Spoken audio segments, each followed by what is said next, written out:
We're gonna do another one. You were doing awesome, okay, sweet girl? Okay? All right, relax. You ready?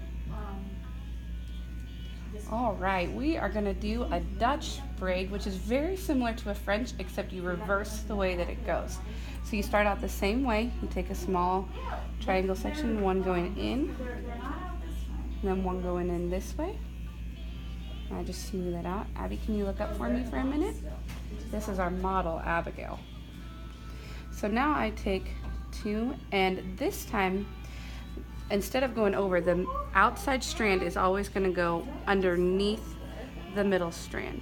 Now this one goes underneath, this one goes underneath. Now I'm going to start adding hair to the outside strand. Honey, you need to sit up. Thank you. I start adding hair to the outside strand. So this one, and then I just smooth it out with my hands, and then it goes underneath just one time. Now I'm adding to this one. Honey, can you sit still? Put your feet out. Thank you. 5-year-olds, models, it's kind of hard to sit still. So I'm adding to this outside one, and it goes underneath, and then I just hold it there.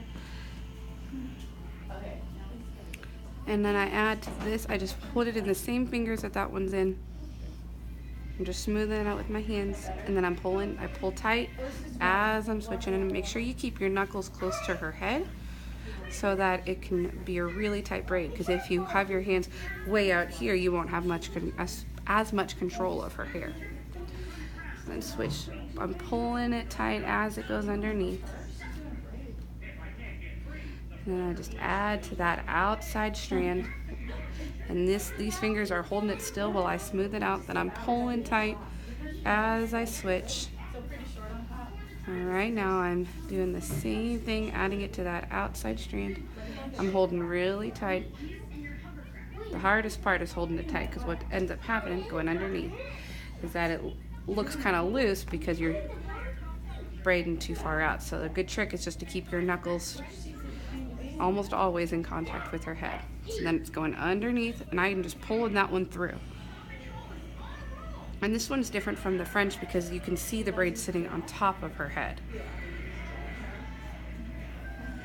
Adding that one to the outside again, these fingers are just holding it still.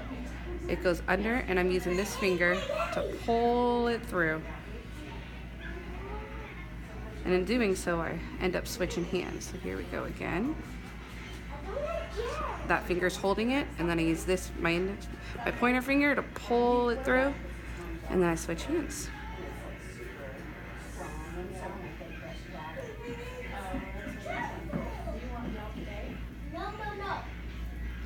Switching underneath.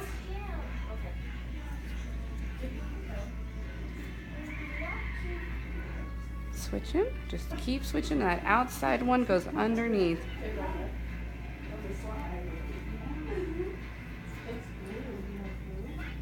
Outside goes underneath, and then I use my pointer finger to pull that through.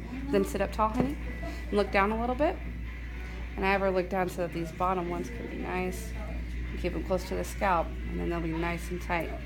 And then I just finish it out. That one goes underneath, underneath, underneath. And if you notice her ends are a little tangly, you can just take your comb and brush them out so they're nice and even. And just finish it out. Underneath, underneath, underneath, underneath, all the way to the end.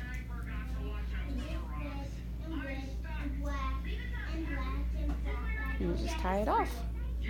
Not to the